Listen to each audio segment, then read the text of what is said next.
বিখ্যাত রূপা রেস্টুরেন্ট, গোলবাড়ির গায়ে শ্যামবাজার পাঁচমাথার মোড়ে চলে গেছিলাম।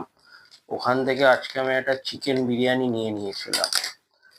দেখতেই পাচ্ছেন বিরিয়ানির কালারটা। চিকেন বিরিয়ানি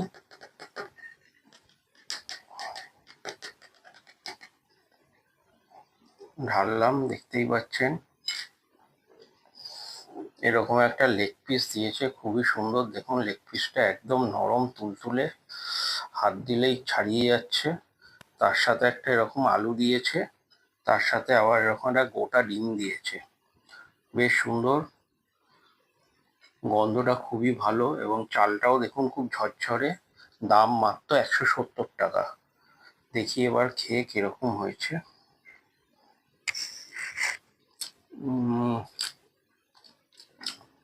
দারুণ।